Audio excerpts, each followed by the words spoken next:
Hi everybody, my name is Victoria and welcome to my September wrap-up. I didn't read a whole lot in September compared to what I normally read. It is a very small pile, not a lot smaller, but a little bit smaller. But I only read 3 books in the month of September. But if you've been around for the last month or so, I'm also going to be talking about movies and TV and music that I listened to in September, which also isn't a lot. Basically, what happened was my work took over my life. You know how it is. I'm sure everyone's had a job like that. But yeah, so extracurricular things just didn't happen as much. The first book that I finished in the month of September was The Nightingale by Kristin.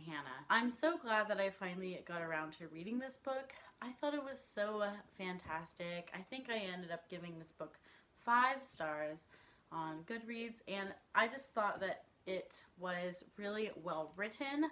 I thought that the characters were very real, and it was a really interesting piece of history. I've read a lot of World War II books and seen a lot of World War II movies, but this was just kind of from a different angle, and I really appreciated that, and I thought that's what kind of made this book unique.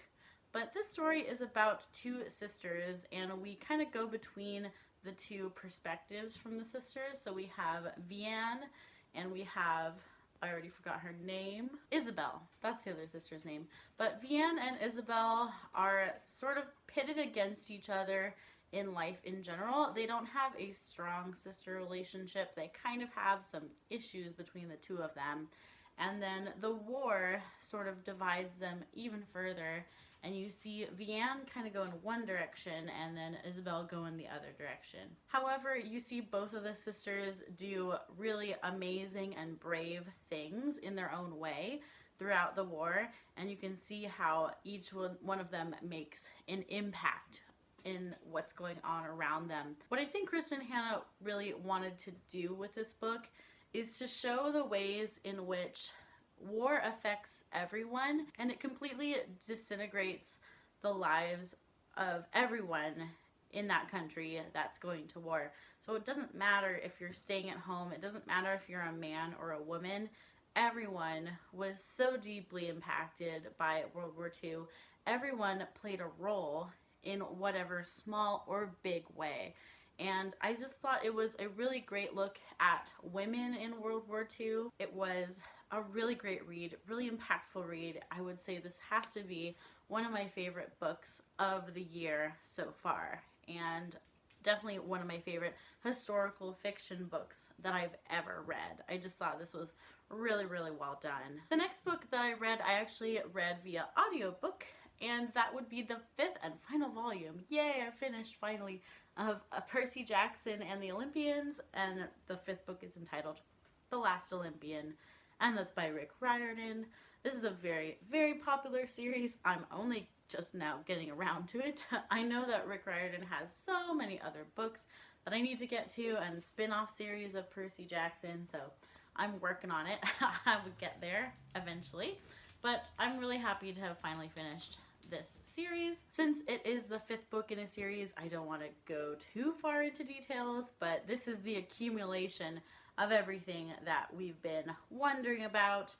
We've been wondering about the prophecy surrounding Percy Jackson. I was really satisfied by the ending of this book. I thought that everything wrapped up in a really good and sweet way with all of the characters and their relationships, and I just thought that this was just really well done. I would give this book 4 stars. I would say after finishing the Percy Jackson series, I was really impressed with the earlier books, and then the later books, I sort of got a little bit tired of the same format. However, this is written for kids, and they would love the humor. I loved the humor as well, but I sort of noticed as I went along a lot of the same types of humor happening over and over. Riordan is super funny, and I think these books are hilarious, and I think they're perfect for kids. But I will say, by this point in the series, there was a certain amount of fatigue that I felt with the series. It's not to say I didn't like this book, and I do really like the series. I'll definitely pick up more Riordan in the future. And then the 3rd and final book that I read in the month of September was The Harp of Kings by Juliet Mariller. And this was a new release of the month of September. It came out right at the beginning of September, and I picked it up on a whim because I am a fan of Jean from Jean's Bookish Thoughts, and she loves Juliet Mariller. And I knew that I had to try this out. They just looked like really interesting fantasy settings. These are Irish or Celtic fantasy books, and that was something I've never read before, so I did truly appreciate that. It was very refreshing, and it was fantasy in kind of a unique and different way than I'm used to reading. In this book, we follow three main characters. We go between their perspectives, so this is a multi-perspective novel, and we have Levon, who is the lady on the cover there, and we have Brock, her brother, and Dow, who is someone who is kind of sort of a competitor of theirs. So when we meet these people, they are all three on a place called Swan Island, and they are competing to be these elite warriors, and they have to go through a certain amount of training and obstacles. Levon and Brock are also musicians, and so they have something kind of special to offer. Everyone knows they're musicians. Levon is a whistle player and singer, and then Brock is a harpist and singer. And while they're both really good at music, Brock is kind of the one who everybody puts on a pedestal and goes, wow, he's unlike any other musician we've ever heard. There's something special about his music. And then we have Dow, who is a competitor of sorts. He does not like Levon or Brock, and he just wants to beat everyone, and he is not very good at making friends. He's sort of like the rugged, handsome, mysterious type, and he just wants to keep to himself and kick people's butts, and that's his whole MO. All three of our characters get selected for a special mission, and the mission is sort of mysterious. They are not quite sure why they're going on this mission. All they know is that there is a missing harp, and this harp is really special. It is the Harp of Kings, and it has to be played during the king's coronation. And so in the land of, I think it's pronounced Bryfni, I'm not sure. There's a lot of Irish names in here that you have to look up to figure out the pronunciation. I haven't looked that one up yet, but I think it's Bryfni. And so they're trying to select this king, and the harp has to be played, but the harp is missing. It's been stolen, which is very strange because it was protected by some magical charms and things.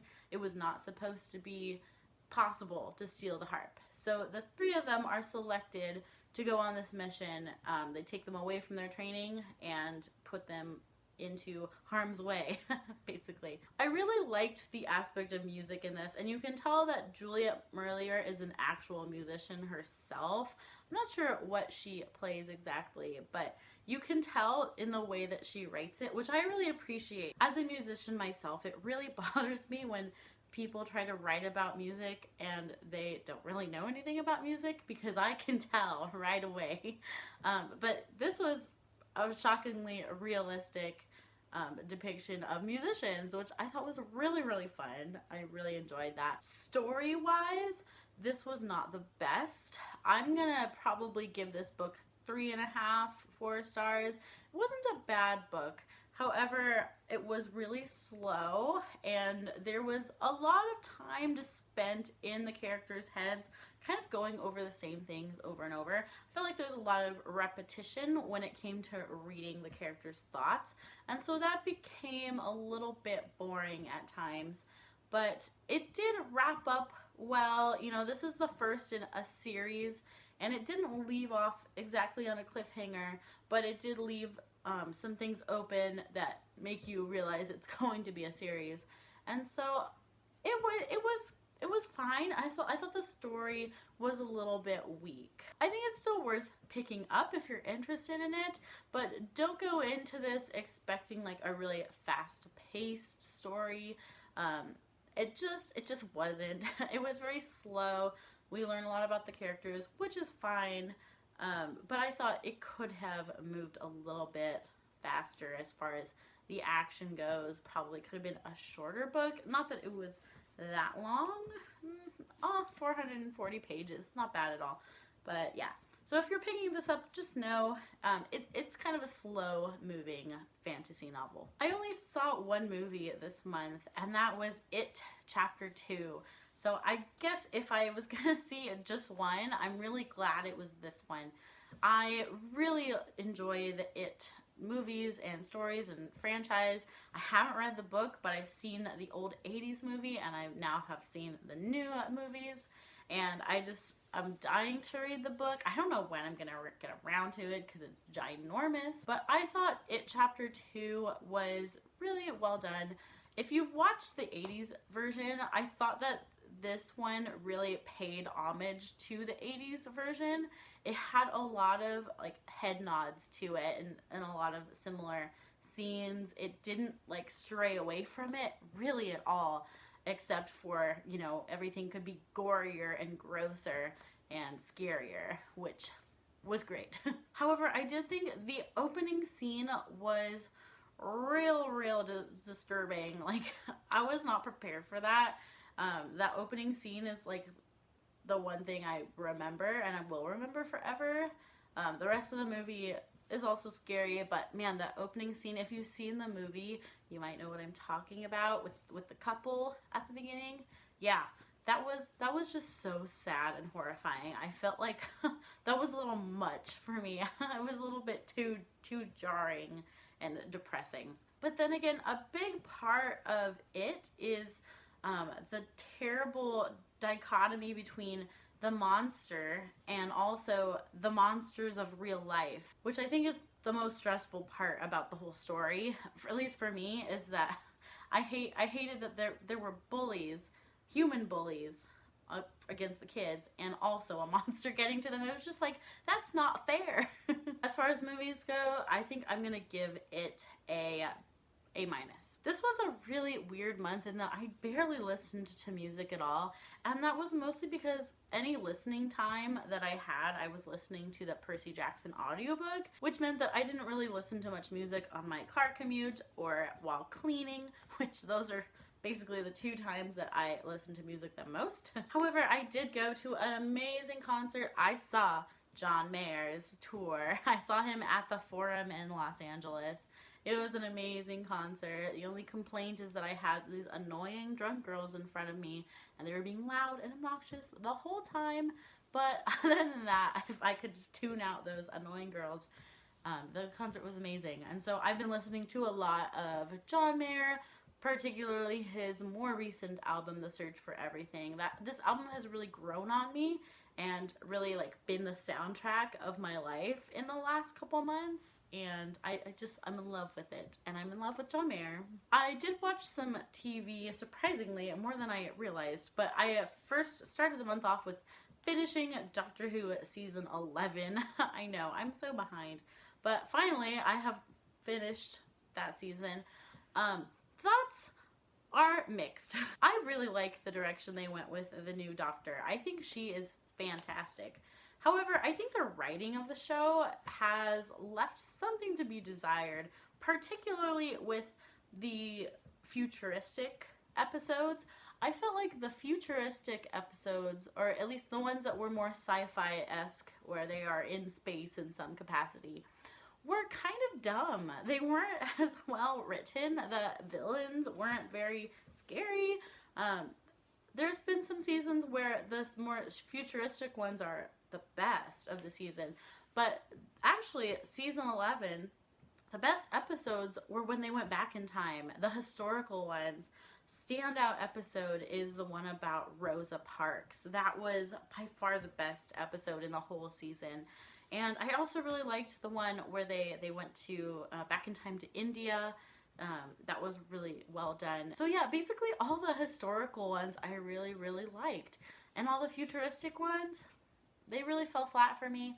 I hope going forward that it improves and the writing improves. The other thing about this show is it's shot beautifully. It has everything going for it to be really good. But season 11, I thought it had some real flops of episodes alongside some real gems. So I'm like, I don't know what to think. I also finished watching The Good Place Season 3. This has become one of my new favorite TV shows. I think it's so clever and funny. If you don't know The Good Place, it's about a lady who wakes up one day and she has died and she is taken to the good place, but pretty quickly you realize that she is maybe not supposed to be there. She was not a good person in her life, and she says, you know, there was a big mistake. And so the whole show is about what happens after that. Season 3 was, I thought, just as good as the other seasons. My favorite character is Janet by far, and there was lots of Janet in season 3, lots of Janet adventures. So I think that actress, whoever plays Janet, I'm not sure what the name is. I remember I looked it up, but now I can't remember. Whoever plays Janet is fabulous. Just wonderful. She's doing exactly what she should be doing with her life. I think she's a fantastic actress. My husband and I have been rewatching The Office. We are at the very end of season 7. We haven't even finished season 7, but I think we're getting close to finishing season 7. And I'm really liking this season. Standout characters to me in season 7 are Daryl. I think he's hilarious in this season. And Holly, I freaking love Holly. And Aaron, I love Aaron so much. But yeah, rewatching The Office for the millionth time is never a bad way to spend your time. And finally, I watched this Bill Gates documentary on Netflix. It's, I think, 3 episodes long, so it's not that hard to get through, but it was so interesting. I didn't know a lot of details about Bill Gates and the things that he has done. There were a lot of things that I didn't know he ever explored or was a part of. Particularly, there was a point in his life when he became really fascinated with plumbing in third world countries or the lack thereof, and sanitation, and it was fascinating. The things that he did and accomplished, and the way his brain works, that he's just like constantly reading and learning, and it's like he has to. It's not even something he thinks about. He just has to learn. He just has to innovate. And I just really thought this documentary was really, really well done. It was very well shot. It put Bill Gates in a human light and also like on a pedestal at the same time. It was cool to see the human aspects of Bill Gates and to see kind of where he came from, his family background, and how a man could be so smart. Really well done. Recommend it if you're interested in documentaries. That is everything that I have to talk about for the month of September. I'm hoping October I get a little bit more reading done. I've got lots of books to get through in the next October and November. While I am doing a fall TBR now, I'm not doing a monthly TBR anymore. I think I'm still gonna do monthly wrap-ups because I think I like the format. I like to be able to talk a little bit longer about some of the books and music, movies, TV. So I think for right now, even though you're not getting a monthly TBR, you are going to be getting monthly wrap-ups. Thank you so much for watching. I hope you're having a wonderful day or night, and I will see you in my next video. Bye-bye.